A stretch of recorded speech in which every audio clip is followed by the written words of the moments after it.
마가복음은 복음으로 시작합니다. 1장 1절에 보면 하나님의 아들 예수 그리스도의 복음이라 이렇게 시작을 하죠. 마가복음이 복음서이니 복음으로 시작하는 게 당연하다고 생각하실지 모르겠습니다. 그러나 마태, 마가, 누가, 요한 이 4복음서 중에서 복음을 직접적으로 거론하며 시작하는 복음서는 마가복음 뿐입니다. 잘 아시다시피 마태복음은 족보로 시작을 하고요, 누가복음은 혈통으로 시작합니다. 요한복음은 신학적인 선언으로 시작하죠. 말씀이 육신이 되심, 예수님의 성육신으로 시작합니다. 그러다 보니까 마태복음과 이 누가복음은 복음서인데도 복음이라는 단어가 한 4장쯤 가서 등장하고요, 요한복음은 복음이라는 단어가 아예 등장하지 않습니다. 하지만 마가복음은 다른 복음서들과는 달리 시작하자마자 복음에 대해 이야기하고 있습니다. 이는 마치 연극의 무대에 이 커튼이 다 올라가지도 않았는데 공연을 시작해버린 느낌입니다. 복음을 너무나 알려주고 싶어서 극도로 흥분하고 있는 마가의 모습을 볼 수 있습니다. 본문 1절에는 이 복음이라는 단어와 함께 시작이라는 단어도 등장합니다. 이 시작이라는 단어는 창세기 1장 1절의 창조기사에서 태초에라는 단어를 연상시킵니다. 예수 그리스도의 복음은 이 첫 창조와 어깨를 나란히 할 수 있는 새 창조라는 것이죠. 그러니까 복음은 하나님이 새롭게 시작하시는 그 무엇입니다. 하나님이 새롭게 시작하시는 그 무엇이 무엇일까요? 마가는 이 복음, 하나님이 새롭게 시작하시는 일을 설명하기 위해 구약 성경을 인용합니다. 그 내용이 본문 2절과 3절이죠. 선지자 이사야의 글에 기록된 것을 소개하고 있습니다. 구약 성경이 얼마나 방대합니까? 구약의 건수가 총 39건이고요, 장수가 1189장입니다. 마가는 이렇게 방대한 구약 성경 중에서 이사야서를, 그것도 이사야서 중에서도 이사야서 40장을 인용합니다. 왜냐하면 이사야서 40장에 마가가 말하려고 했던 그 복음이 예언되어 있었기 때문입니다.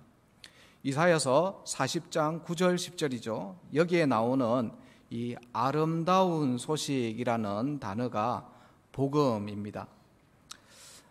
2000년 전 유대 땅에 어떤 소식이 복음이었을까요?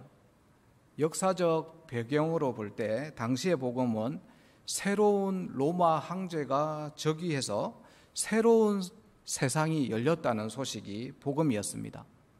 그렇다면 이 마가가 이사야서 40장을 근거로 소개한 복음도 이런 종류의 복음이라는 것을 유추할 수 있습니다. 이사야서 40장 9절 끝을 보면 복음을 전하는 자가 이렇게 말합니다. 너희의 하나님을 보라. 하나님의 어떠함을 보라는 건지는 이어지는 10절에 분명하게 드러나죠. 장차 강한 자로 임하실 하나님, 친히 그의 팔로 다스리시는 하나님을 보라는 말입니다. 마가가 이 이사야서 40장을 근거로 복음을 소개한 이유는 장차 강한 자로 임하실 왕, 친히 그의 팔로 다스리실 왕, 그 왕이 본문 1절에서 밝힌 하나님의 아들 예수 그리스도라는 것입니다. 그러니까 복음이란 예수 그리스도라는 새로운 왕의 등극입니다. 하나님 나라가 예수 그리스도를 통해 시작되었다는 그 소식이 복음입니다. 오늘은 마가가 그토록 흥분하면서 알려주고 싶어 했던 그 복음, 예수님이 어떻게 왕이 되셨는지를 함께 살펴보고자 합니다. 우선 오늘 본문의 구조를 간단히 보겠습니다. 본문의 구조는 아주 잘 짜여진 샌드위치 구조입니다. 복음으로 시작해서 복음으로 끝마칩니다.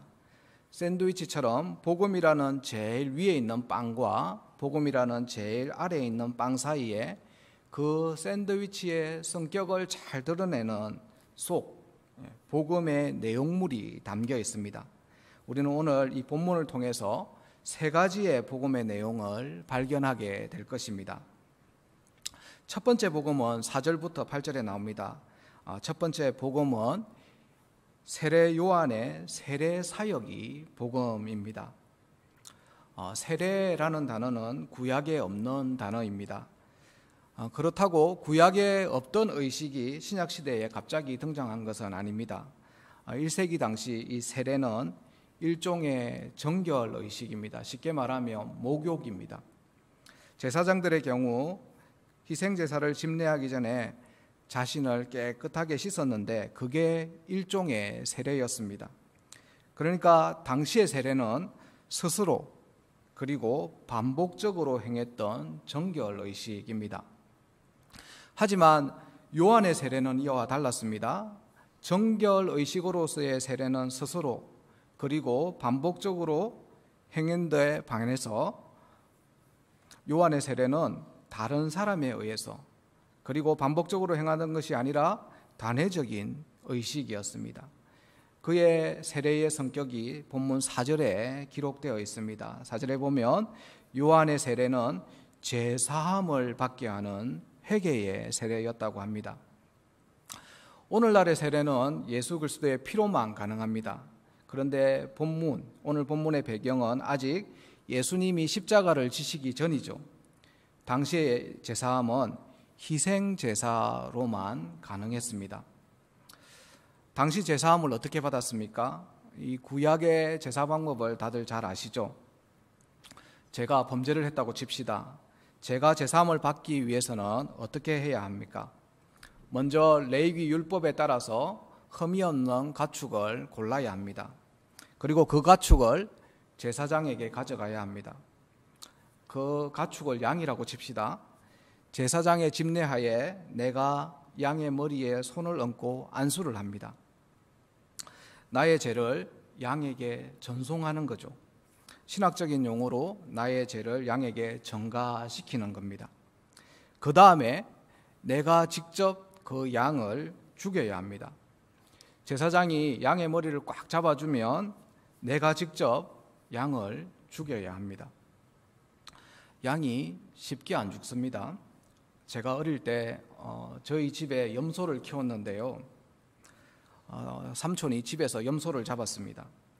염소를 죽여서 염소의 가죽을 다 벗겼습니다. 그리고 난 후에 염소 잡을 때 사용했던 이 도구들을 정리를 하고 있는데 뒤를 돌아보니까 죽은 줄 알았던 그 염소가 벌떡 일어나서 걸어갔습니다. 가죽이 다 벗겨진 염소가 온 집안을 걸어 다녔습니다. 얼마나 놀랐는지 모릅니다. 양이나 염소가 쉽게 안 죽습니다. 제사함이 결코 쉽지 않습니다. 양의 급소를 있는 힘껏 찔러야 죽습니다. 양의 피가 내 옷에 낭자하게 묻어야 그렇게 양을 처참하게 죽여야 합니다. 내가 양을 죽이고 내가 양의 내장을 제거하고 내가 고기를 부위별로 각을 떠서 제사장에게 줍니다. 제사장에게 주면 제사장은 그 양의 피를 성소와 향단과 번제단에 뿌리고 고기를 번제단 위에 놓고 불을 사르죠. 그러면 하나님이 나의 죄를 용서하십니다. 그렇다면 누가 네가 죄 사함을 받았다라고 말해줄 수 있습니까? 1차적으로는 제사를 집례한 그 제사장이 말해줄 수 있겠죠. 더 정확하게 말하면 하나님이 죄를 용서해 주셨다고 제사장이 대신 선언해 주는 것입니다. 다시 말하면 죄를 용서해 주시는 분은 하나님뿐입니다. 그런데요, 4절을 다시 보십시오. 세례 요한이 죄 사함을 받게 하는 회개의 세례를 베풀고 있습니다. 요한이 무슨 건세로 죄 사함을 받게 하는 이 회개의 세례를 베푼단 말입니까? 예수님도 네 죄 사함을 받았느니라 이 말 때문에 사람들로부터 공격을 받았습니다. 예수님이 갈릴리 가브나움에서 중풍병자를 고친 사건이 있었습니다. 중풍병자의 친구들이 예수님이 계신 집의 지붕을 뚫고 중풍병자를 달아내렸습니다. 그때 예수님이 중풍병자에게 이렇게 말씀하셨죠. 작은 자야, 네 죄 사함을 받았느니라. 옆에서 지켜보던 서기관들이 이렇게 마음으로 생각을 했다고 합니다. 아니, 제사도 안 드렸는데 뜬금없이 여기서 제사함이 왜 나와? 자기가 하나님이야? 자기 마음대로 죄를 용서하고 말고 하게. 그들은 예수님의 제사함 선언을 신성모독으로 여겼습니다. 왜냐하면 제사함은 오직 하나님만 하실 수 있기 때문입니다. 예수님도 이 죄용서 선언으로 서기관의 공격을 받았습니다. 그렇다면 세례 요한의 제사함을 받게 하는 이 세례는 무엇일까요? 이것의 정체는 무엇일까요? 요한의 세례는 세례 그 자체가 제사함을 부여했다는 것이 아니고요. 제사함을 이끄는 역할을 했다는 겁니다. 제사함을 얻게 하는 준비를 요한이 한 것이죠. 다시 말하면 세례 요한은 옛 시대의 제사함의 방식이 아니라 새 시대의 제사함의 방식을 미리 소개한 것입니다. 예수님을 통한 새로운 세례, 제사함을 얻게 하는 세례를 미리 보고 전파한 것입니다. 7절과 8절에 요한이 바라본 예수님의 모습이 이렇게 기록되어 있습니다. 요한은 예수님에 대해서 나보다 능력이 많으시니 더 강한 분임을 알았습니다. 어떤 점에서 예수님이 자신보다 더 강하다고 했나요? 8절에 나는 물로 세례를 베풀었는데 예수님은 성령으로 세례를 베풀기 때문이라고 합니다. 세례 요한은 구약의 어둠이 꽉 찼음을 받고 예수 그리스도의 새 시대가 동트는 걸 보았습니다. 그래서 지금까지의 방법, 스스로 반복적으로 정결하게 해야 하는 옛 시대의 세례가 아니라 예수님으로 인해 주어질 새로운 방법, 단회적이고 성령으로 주어지는 새 시대의 세례를 미리 선포한 것입니다. 일반적으로 우리는 세례 요한을 구약 시대의 마지막 선지자로 봅니다. 그가 오실 메시아를 예언했다는 점에서 그러하죠. 하지만 마가복음에서 이 마가는 세례 요한을 구약의 마지막 선지자로 보는 것이 아니라 신약의 첫 번째 주자로 봅니다. 왜냐하면 그는 스스로 반복적으로 행했던 옛 시대의 그 정결의식이 아니라 단번에 성령으로 행해질 새 시대의 죄사함의 세례를 미리 선포했기 때문입니다. 그래서 이 세례 요한의 세례 사역이 복음인 것입니다. 첫 번째 복음을 정리하겠습니다. 요한은 제사함의 해결을 인간의 책임하에 스스로 반복적으로 해결해야 할 과제로 보지 않았습니다. 그건 근본적인 해결이 불가능한 것으로 보았습니다. 회개는 인간이 하는 것이지만 근본적인 회개는 예수님께 달려 있음을 알았습니다. 그 사실을 알고 행했던 요한의 세례 사역이 마가가 알려주려고 했던 첫 번째 복음입니다. 두 번째 복음은 9절부터 11절에 나옵니다. 두 번째 복음은 예수님의 세례 받으심이 복음입니다. 9절부터 11절은 두 부분으로 이루어져 있는데요. 9절과 그리고 나머지 10절과 11절로 구분할 수 있습니다. 9절은 예수님이 요단강에서 요한에게 세례를 받으신 장면을 기록하고 있습니다. 죄가 없으신 예수님이 죄인처럼 세례를 받는다는 것은 말이 안 되죠. 또 이건 권위에 있어서도 문제가 됩니다. 아까 7절에서 요한은 예수님께 대해서 나보다 더 강한 자라고 했는데 더 강한 예수님이 어떻게 더 약한 요한에게 세례를 받을 수 있습니까? 이런 고민은 초대교회 때부터 늘 있었던 고민입니다. 이 문제에 대해서 해답을 드리면 이 문제에 대한 답은 예수님의 세례 받으심은 예수님이 죄인의 대표가 되셨음을 의미합니다. 세례로 인해서 예수님은 인류의 죄와 결합이 되셨습니다. 예수님은 세상 죄를 지고 가는 어린 양이 되셨습니다. 이것만으로도 예수님의 세례 사역은 엄청난 복음이죠. 그런데요, 마가는 예수님이 인류의 죄와 결속되었다는 이 점에 대해서는 많은 지면을 할애해서 설명하지 않습니다. 단 9절 한 절에 불과합니다.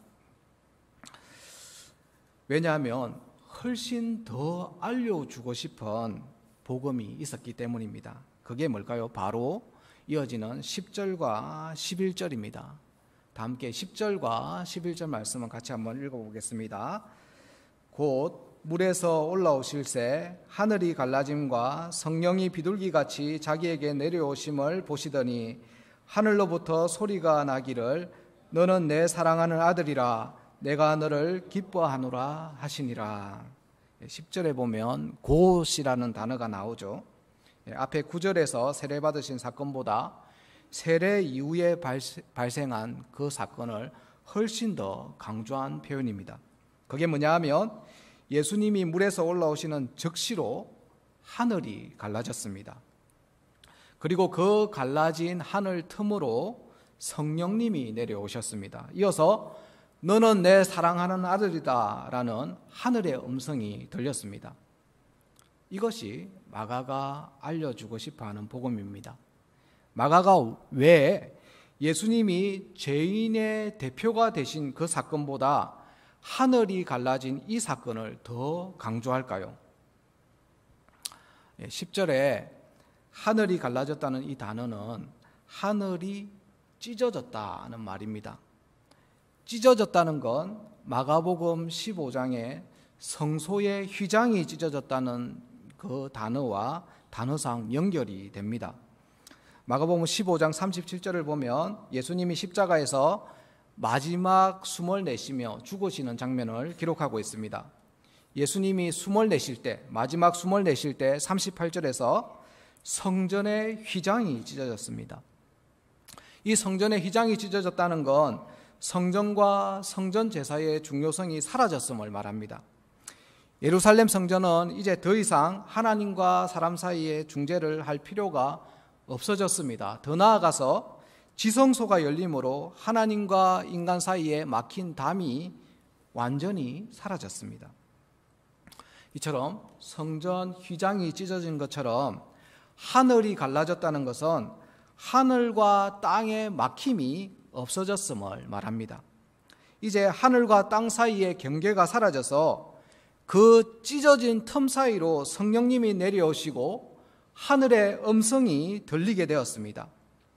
이제 성령 하나님은 하늘에만 계시지 않고 찢어진 그 틈으로 우리 안에 내려와 계십니다. 찢어진 하늘 틈 사이로 내려오셔서 우리 안에 내주하시면서 우리 안에 직접 말씀하십니다. 역으로 우리는 그 찢어진 틈으로 하나님의 보좌 앞으로 담대히 나아갈 수 있게 되었습니다. 구약과는 다른 전혀 새로운 시대가 도래한 것이죠. 교회 여러분, 우리 하나님은 질서의 하나님입니다. 시편 말씀에 의하면 땅의 경계를 정하시고 물의 경계를 정하셔서 넘치지 못하게 하셨다라고 기록되어 있습니다. 물이 땅을 덮지 못하게 하시는 분이 하나님입니다.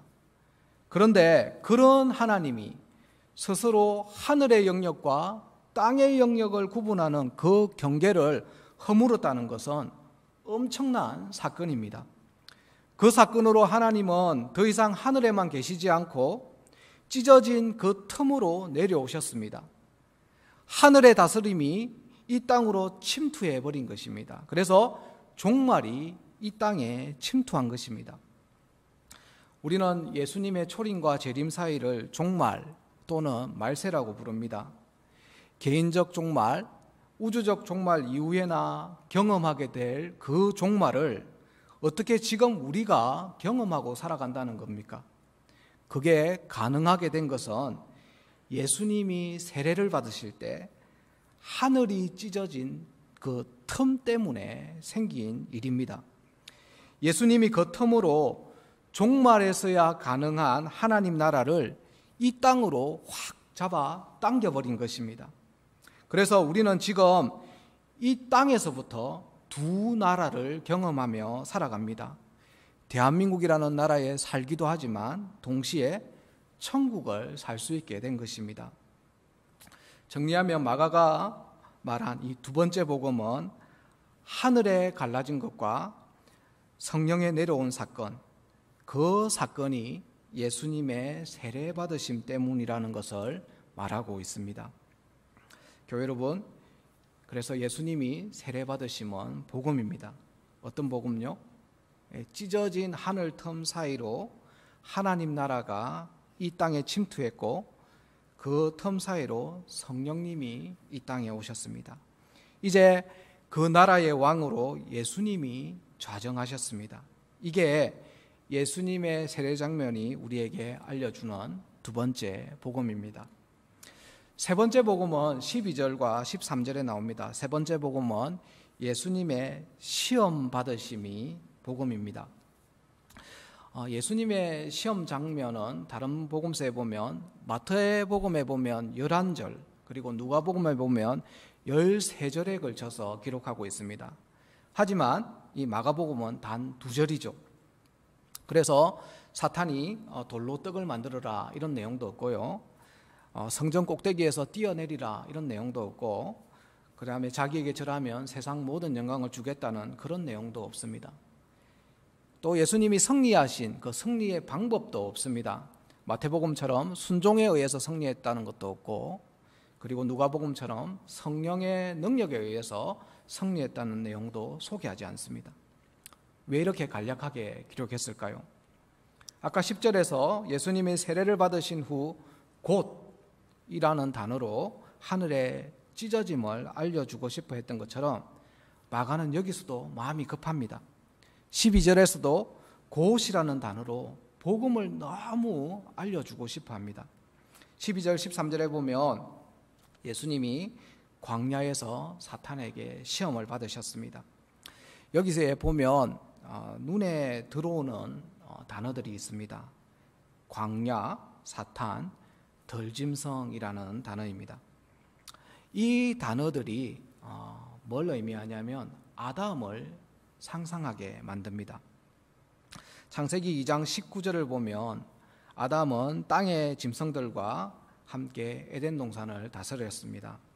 하나님께서 흙으로 각종 들짐승과 공중의 새들을 만드시고 그들을 아담에게 데려가서 아담이 그것들의 이름을 지어주게 했습니다. 그런데 아담은 뱀의 시험에 넘어가 곧 에덴 동산에서 쫓겨났죠. 그들로 인해 이 덜짐승들은 어떻게 되었나요?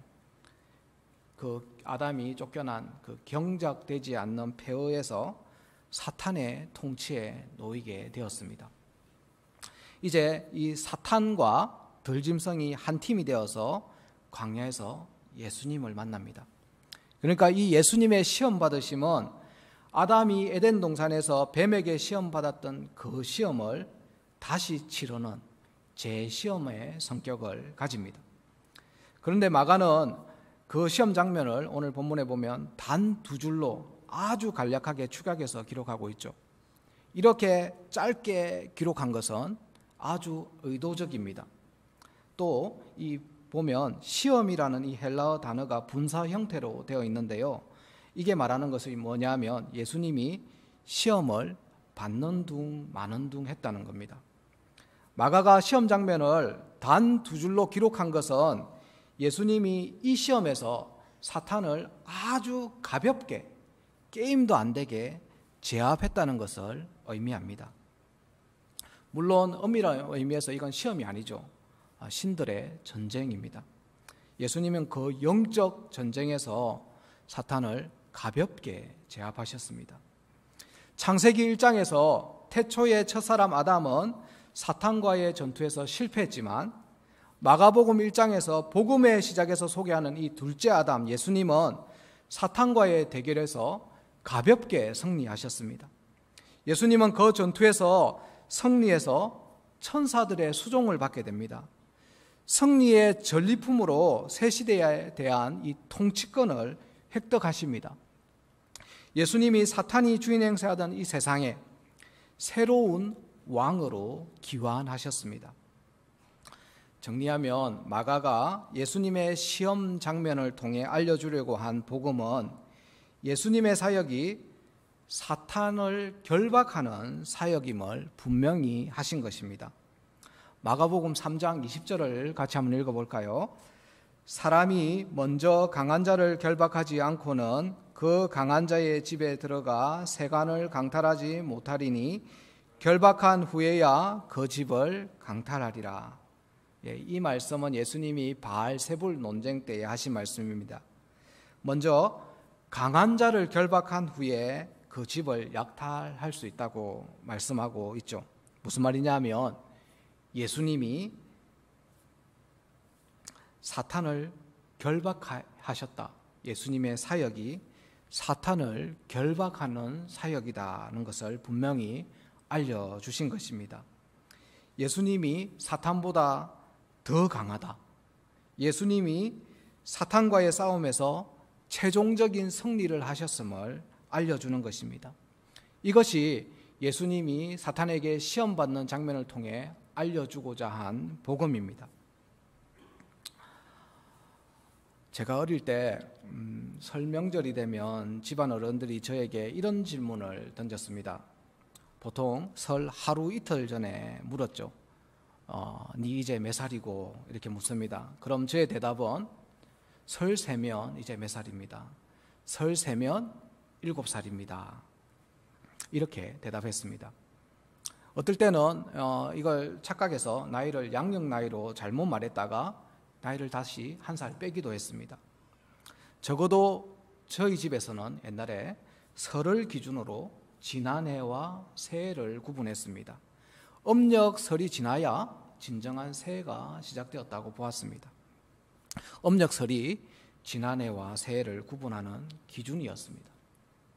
이처럼 우리 기독교는 예수 그리스도를 기준으로 옛시대와 새시대를 구분합니다. 예수 그리스도가 오시기 전까지는 옛시대이고 예수 그리스도가 오신 이후부터는 새시대입니다. 왜 예수 그리스도를 기준으로 옛시대와 새시대를 구분합니까? 그 이유를 오늘 본문이 설명해 주었습니다. 첫 번째, 예수님의 십자가로 과거 스스로 반복적으로 행하던 그 정결의식이 사라지고 성령으로 단번에 주어진 제사함을 얻었기 때문입니다. 두 번째, 예수님이 세례를 받으실 때 하늘이 찢어져서 하늘과 땅 사이에 생긴 그 틈으로 하나님의 나라, 하나님의 통치가 이 땅에 임했기 때문입니다. 세 번째, 예수님이 사탄과 싸우시면서 그 싸움에서 최종적으로 승리하시고 이 땅의 왕으로 등극하셨기 때문입니다. 이 세 가지가 마가가 우리에게 알려주고 싶은 복음의 내용입니다. 그리고 이 복음의 중심에는 예수 그리스도가 계십니다. 예수 그리스도를 중심으로 옛시대는 끝났고 새시대가 시작되었습니다. 이것이 마가가 말하는 복음입니다.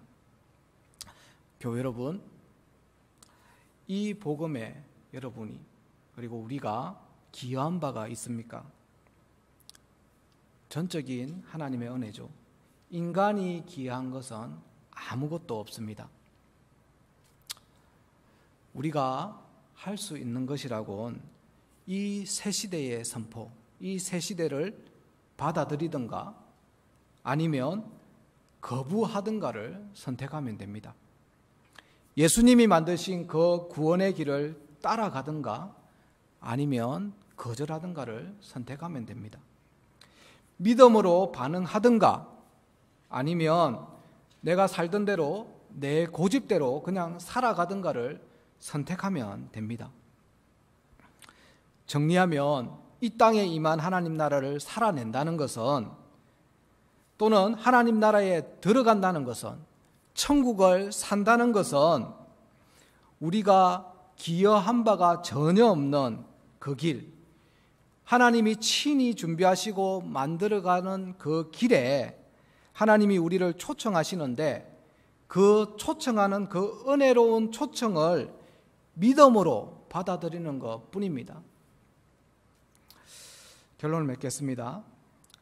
이제 사탄이 지배하던 옛시대는 끝이 났습니다. 이제 하나님의 나라가 왔습니다.